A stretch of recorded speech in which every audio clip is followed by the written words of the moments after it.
So we are trying to find yes, that's the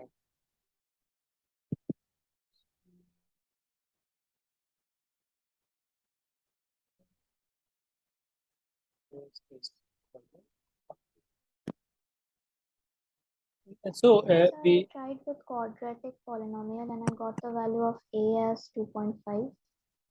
2.5. B and C can have any, yes, B and C can have any value. They cancel out. Any value. Yeah, that's where I was thinking something and I was wrong. Yeah, right. Okay, so you're saying it is this. Yes. Right. So let's take B and C to be 0. Doesn't for the moment, and let's check if this is correct. Can everybody check if it is correct?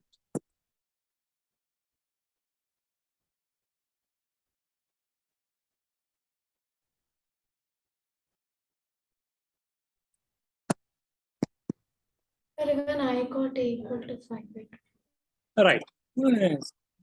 And so this is nothing. You're just checking it, right? You can just check it now, and even to do it, you just put ax plus. So then, what is so good about this question? It seems like a very boring.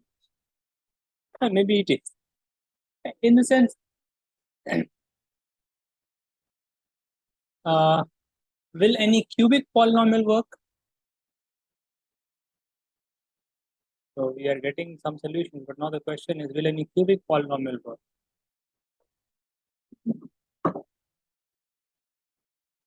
And the intuition will tell you that it is not, right? But then now we don't again want to check in that way, right? Because we have already done checking for px plus 1 minus px, and it was a calculation. This seems like a bigger equation, right? So cubic, will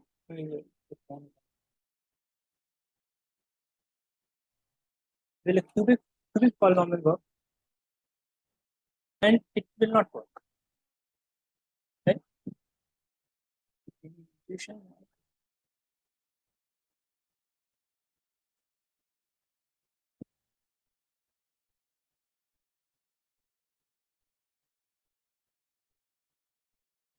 The answer is no. I suppose it is not a surprise. But why?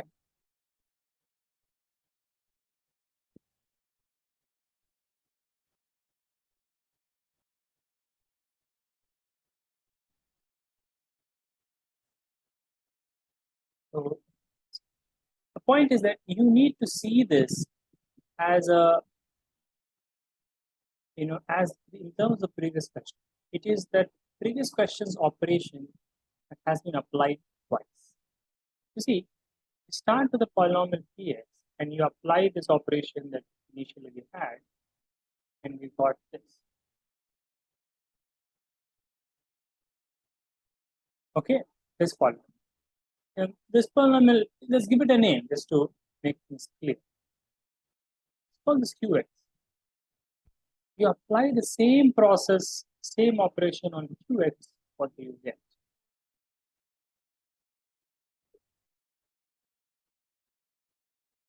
What do you mean by apply the same operation on q? I just mean that you take q of x plus 1 minus qx.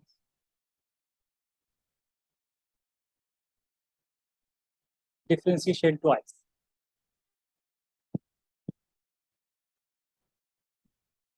Qx plus 1 is what? In place of x, put x plus 1. So it's x plus 1 becomes x plus 2. And that's just normal. And minus qx.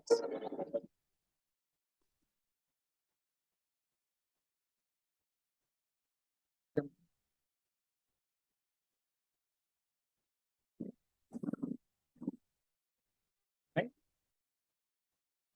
Okay. So this thing is basically on px, we apply that interesting operation. We do that thing twice, and we get. Okay. So if the degree of this is d, the degree of this is d minus 1. But if the degree of this is d minus 1, the degree of this is d minus 2.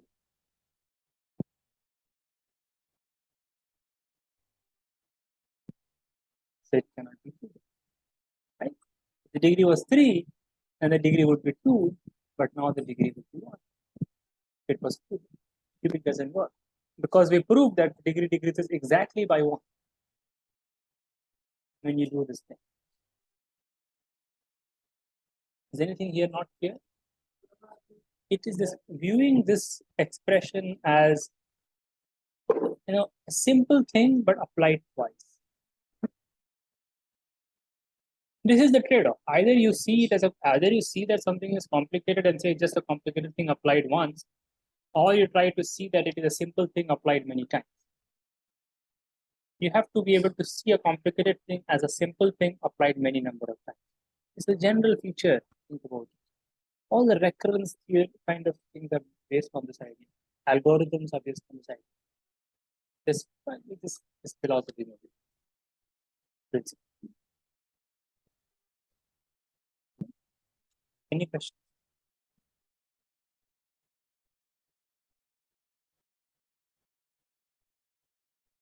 Okay, so then that's the and as far as finding the quadratic, so it's clear that it has to. So this is a very precise thing, right? It has to be a quadratic, right? That this thing tells you. I mean, this thing becoming a constant means that this has to be a quadratic. It's a very nice thing that we have concluded. Now it comes the question of finding that quadratic. You guys have already found it.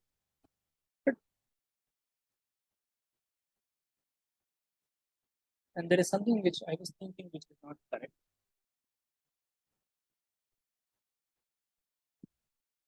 No, actually, yes. Now I understand.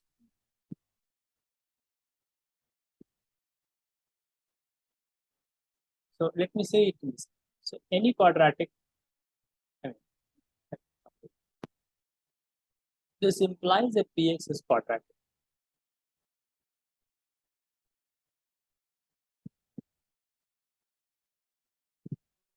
Right?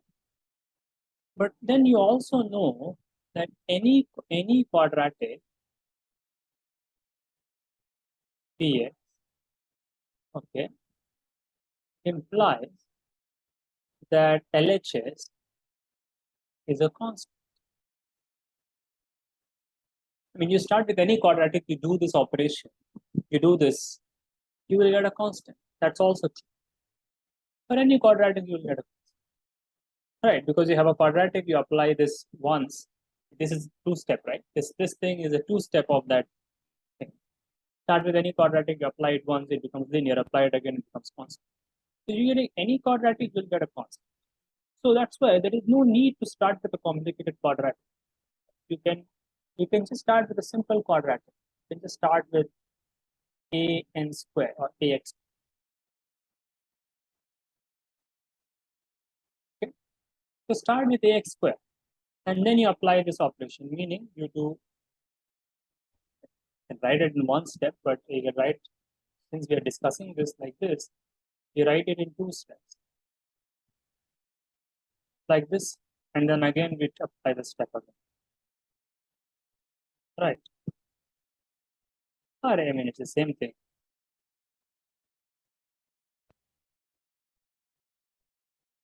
Right. Is it correct? No, so this is square here, right? This is equal to 5. That's all you have to worry about. How do you find A? You don't have to expand everything. You don't have to expand everything. Just put just put just put some y's value for x. Put x equal to 1. And you can find the A. Or put x equal to 0 and you can find it. What? No, yes, right? You can put x equal to anything and find the A. All you need to find the A. You don't need to know all the details of the expansion. That's it. Okay, it's just simple. And in general, you can understand this will be n by 2, and if it's n degree, you apply t some 5 times. So and you can find a pattern in these values. So it's just what you would get in differentiating. But anyway, that is not it. Now, my point is that this degree can be this or this.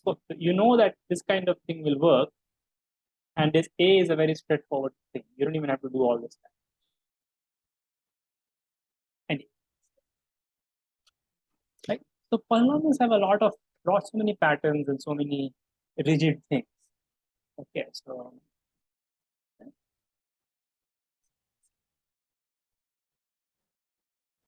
now what is then one question for homework.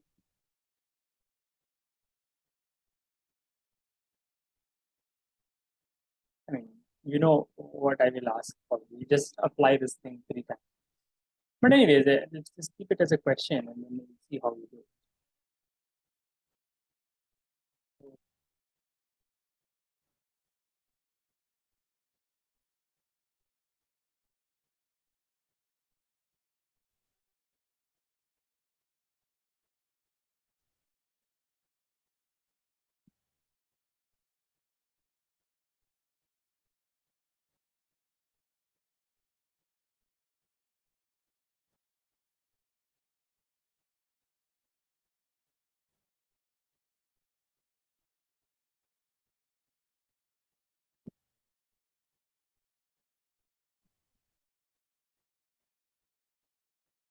So when I say find px, I'm just saying find this, and in fact, you are able to find all px, right? You're able to tell that these B and C are free. So in a way, you're finding all the px.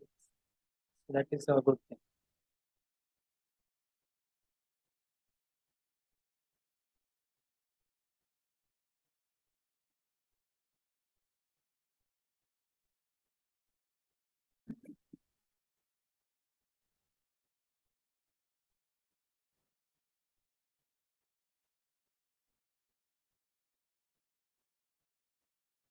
Yeah, there are many ways to say these things actually, interesting things.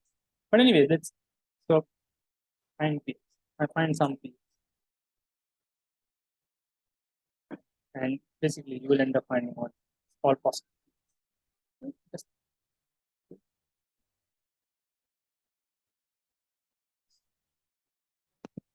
note it down.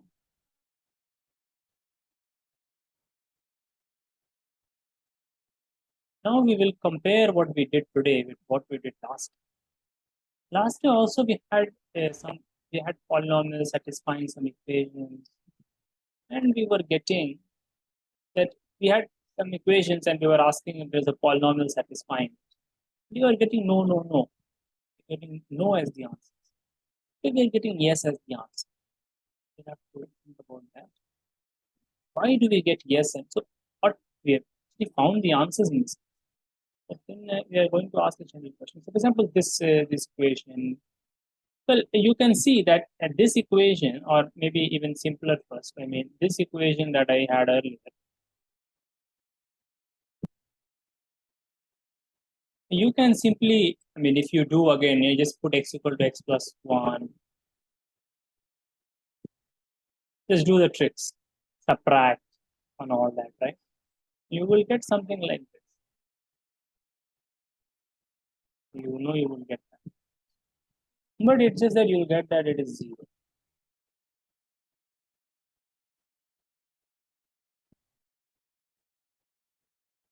Right? I mean, just put x equal to x plus 1 and subtract. So this is what you get. So the point is that we have, so basically we are looking at these kind of.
We are looking at this kind of equation today. Last day we were looking at this kind of.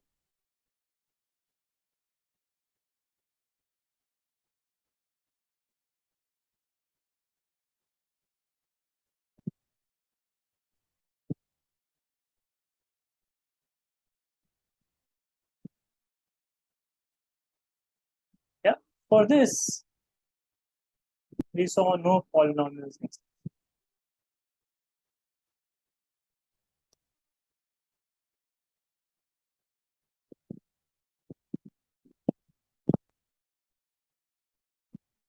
And for this, we saw a linear polynomial.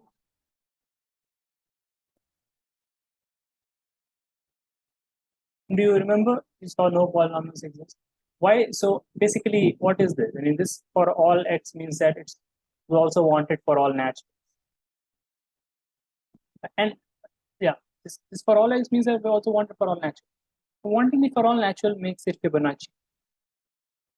Right? And we've proved that Fibonacci doesn't happen. It's not. There's no polynomial that goes with Fibonacci. Which at the nth point gives you the nth Fibonacci number. And we proved it, but roughly the reason was that the Fibonacci grows too fast. Any polynomial you take after some point of time, it cannot catch up with the Fibonacci. Any fixed polynomial you take, it cannot catch up with it. That was the idea. And this basically comes down to a kind of Fibonacci, right? P of n plus 2 is equal to P of n plus 1 plus P of n. Only that the beginning terms are not given, but whatever the beginning terms are, right, it's going to grow in the same way and not going to, polynomials are not going to catch. And we proved it.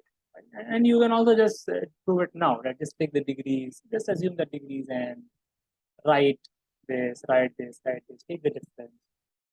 You will see that you will not get zero. But we, I think, did it in a different way, doubling.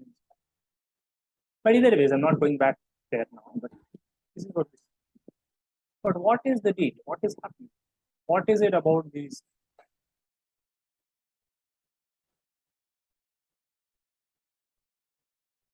Anyone? Any ideas? What is happening? Well, this one is sort of also like, yeah, this is not growing very fast because it's sort of like the average. Right? N plus 2th term and nth term is the average. I mean, average of that gives you the nth term. So it's growing, but there is a control. Right? There is a control on the growth. But right away, let me replace this x by n because we are just asking the question for n, and it's enough to, because this for all x means for n also, right? So at least with that much we can say that let's just work with n. Inside.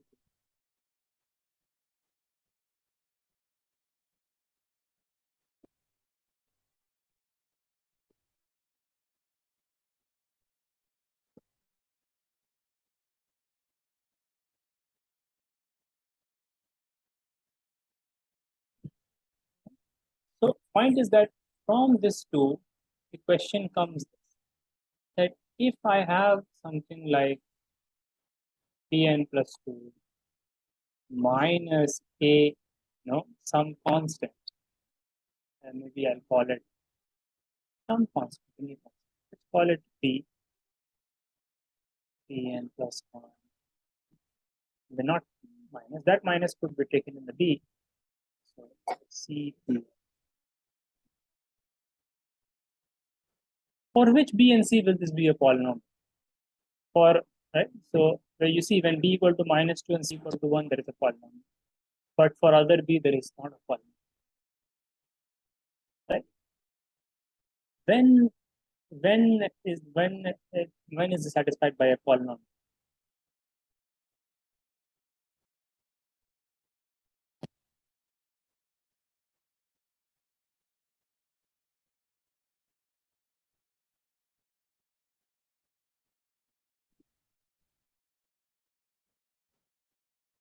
Maybe I should not write p, right? I mean, it is just I don't know. Maybe I'll not write p, right? Because it already then doesn't matter. But let me write a.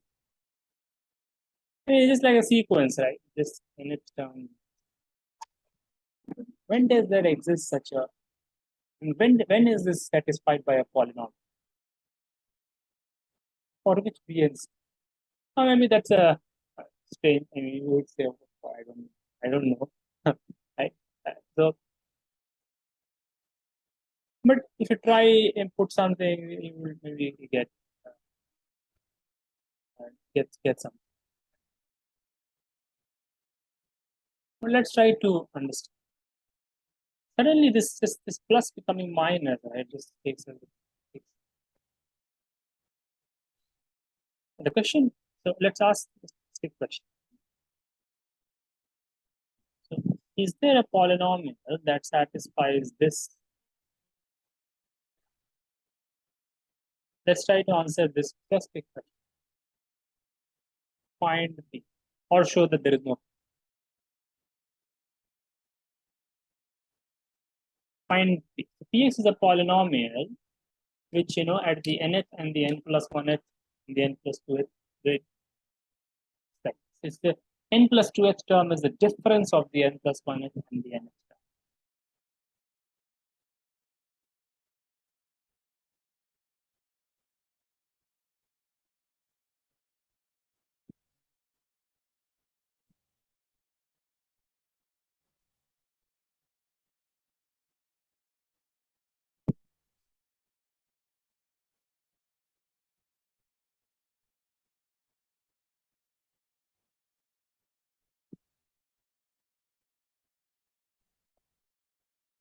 So this is a concrete question, right? Px is such that this is there such a Px?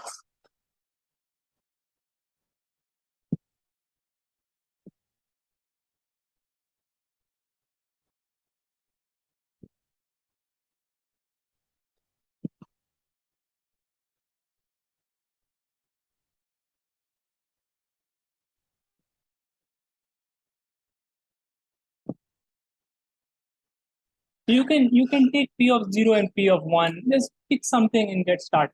Right? You can do that. Or you can do it.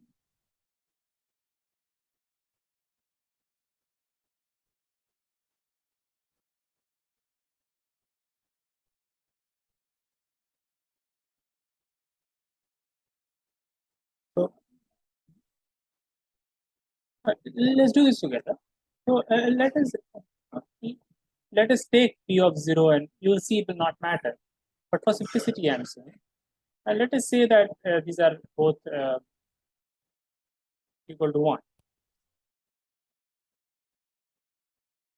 Both equal to 1. And what is P of 2?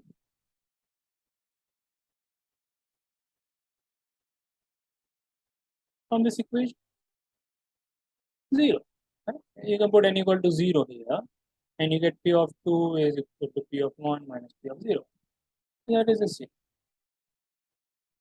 Any problems? What is P of 3? And we have done this in the recurrence class. We had a recurrence like this. So maybe some people would know. Anyways, what is P of 3? Calculate. P of 3 would be what? P of 2 minus P of 1. Right? So it's minus P of 4. P of 3 minus P of 2. That is equal to minus. What is P of 5? If you just calculate different values and see if it looks like a polynomial or not. We have Lagrange interpolation, but then let us see. You don't leave the last. P of 5? 0. 0. So we have roots coming. Roots. P of 2 is a root, P of 5 and 2 are roots. What is P of 6?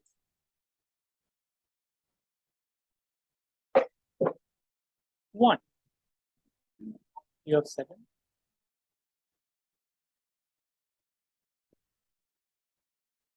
1.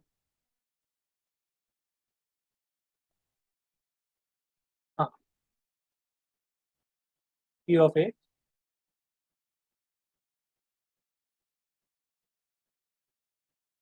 0. Once you have two ones, you have zero. And that is a problem. Is it making sense? Yeah, you get a zero, but again the cycle was going to repeat because you can see not going to say anything.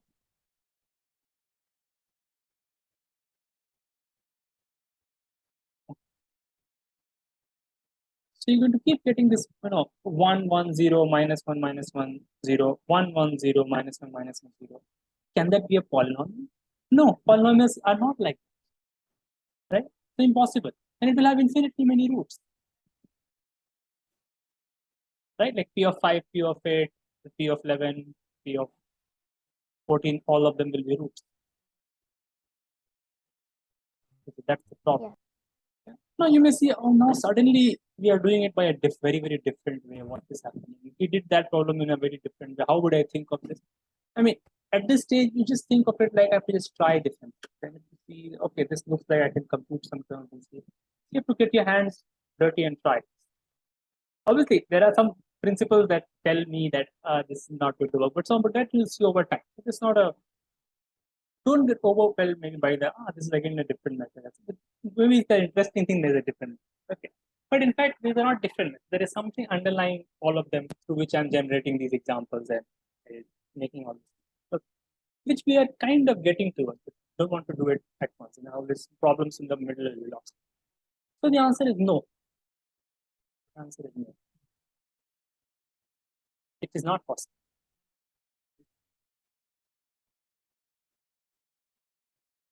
No. It is enough. Okay. What if C is 0? So what if I tell you I cannot take B also to be 0 if C is 0? Okay, let's see. What if C is, I mean, take B to be anything you like. Take it to be. Is there a polynomial?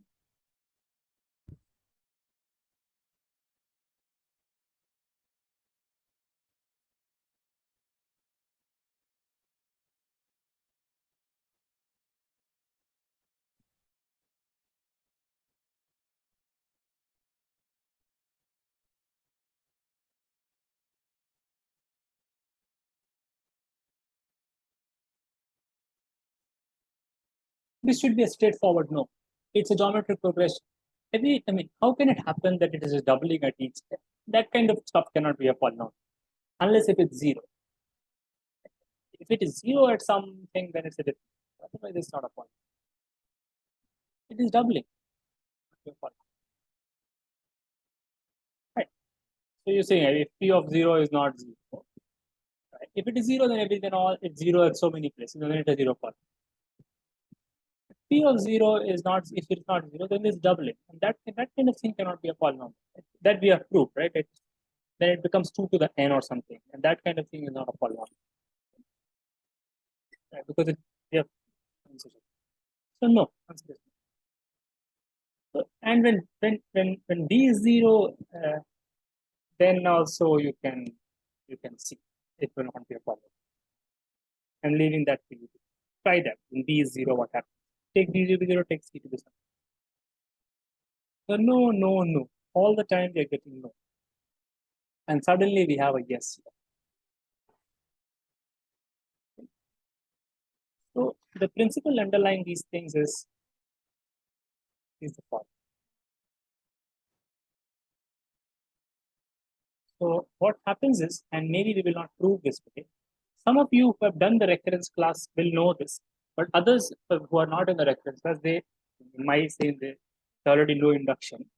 They have no induction, so you can actually prove it by but in the beginning, in the other class, we proved it in a long way, interesting way. But point is that this kind of recurrence has a very nice solution.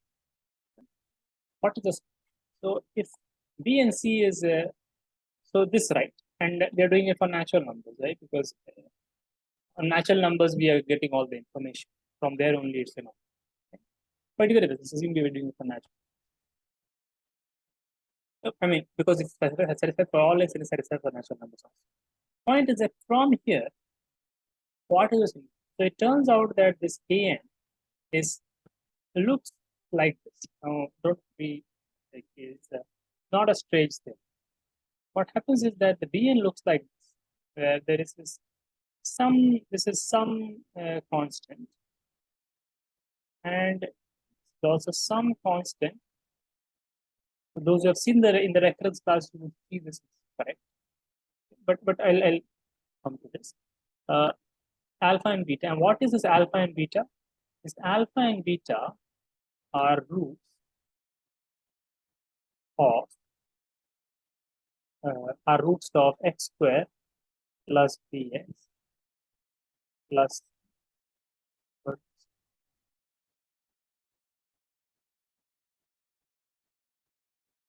Okay. And this lambda 1 and lambda 2 can be found by initial values. Can be found by some initial conditions, right? Where at 1 or 2 or any two values, in fact, if you tell me and then I'll tell you something like that, right? Find alpha and alpha lambda 1 alpha by some initial. Right? So this, now you may, for those who have never seen this, it may look very strange, but it is not. You already saw some geometry. But this you may know that for this Fibonacci sequence, there is a formula, right? Something like this. If you've done induction, you would have seen this. If you've done Fibonacci, you would have seen this. And these kind of things can be proved easily by induction. We will go into the details maybe next time. But these can be proved by induction anyways. Yes. The bottom line is that if you assume this, even if you don't know it, if you assume this, that this is what the solution is, that for this you get this kind of solution, where this alpha and beta can be found by the roots of x square plus. Okay. So is it okay? I mean, is it fine if you assume it, right? That the solution is this. Then what it becomes is, then you can completely forget. And then basically all I've been asking so far is find a polynomial an, or let's just call this.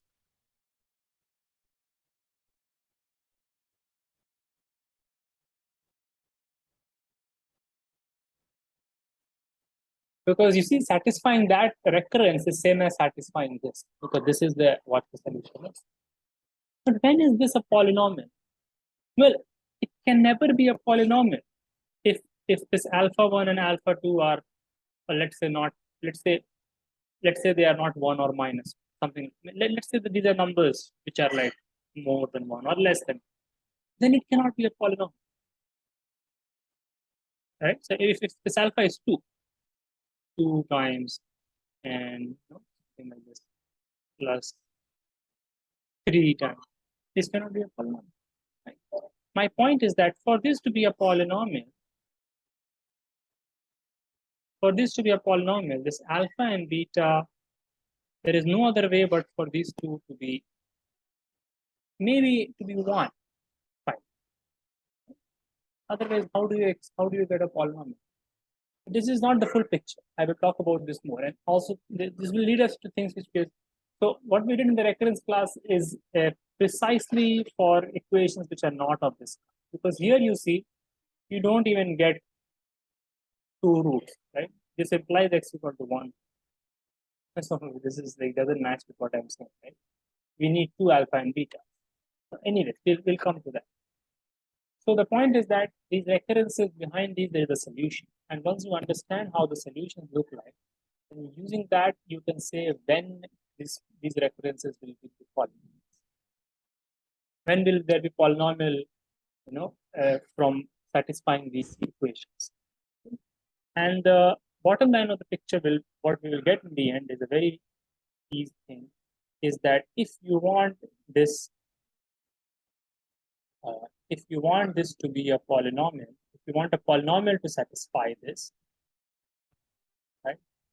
If there is a polynomial satisfying this, then the b is minus 1 and the c is 1. I mean, b is minus 2 and c. So only in this case is there a polynomial. So this is like the exceptional case. Any equation you give me with this 3 terms, sort of n plus 2, n plus 1, depending on the previous 2 terms, this will never give you a polynomial unless it is like this. Okay? Yeah. Maybe I'm missing. No, I think I'm not. This is the. It's a very interesting result that only get. But you understand, right? You have not proved this, but for only this equation do you get a polynomial. Any other equation, because you see, right, you put alpha equal to something beta, even if you put minus 1, then it becomes an oscillatory thing. That also is not a polynomial. If you don't put minus 1, if you put 2, 3, then it becomes a too fast thing, not a polynomial. So there are problems both. Only case when you get a polynomial is when you put, even when you put complex numbers, you put I or omega if you know complex, you get some sort of repetition. Because, right, I square minus 1, then again becomes 1, then again I again. It becomes a, and polynomials are not, they don't keep becoming 0, right? Unless they're always 0, which is not interesting. They don't keep becoming 0, neither do they blow up. Neither do they sort of exponentially grow. And so these equations never give polynomials unless. And for this, maybe we'll see other ways to prove this also without going into the solution. Okay, but the solution tells you at least that. But we will. So this is the matter we'll take up next time, and then we'll wrap this up. And, yeah, then there are many other, and we will also solve one problem, maybe RMO. So just we can have a look at a regional mathematical Olympiad from India. Okay, you can look at 2001, 2, 3, and see if there are any polynomial looking questions. It's up to you. Just see those 3 papers in this thing. Solve them. We will try them, and then we'll solve one of them to begin with, and then we'll continue with this.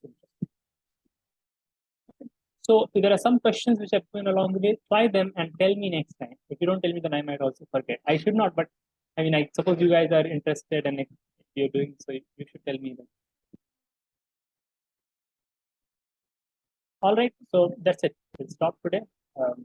Yeah, so we will meet. Yeah, and I am telling this to everyone that since Saturday seems to work for everyone, then you come along on Saturday 9:30. Okay.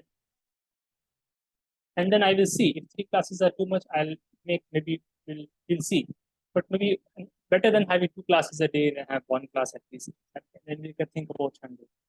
I'll think and tell. At 9:30 p.m. Please try to show up. Is it okay with all of you? Meeting is going to end. Please say no if it's not. Okay, then please come on Saturday 9:30 p.m. Okay. All right.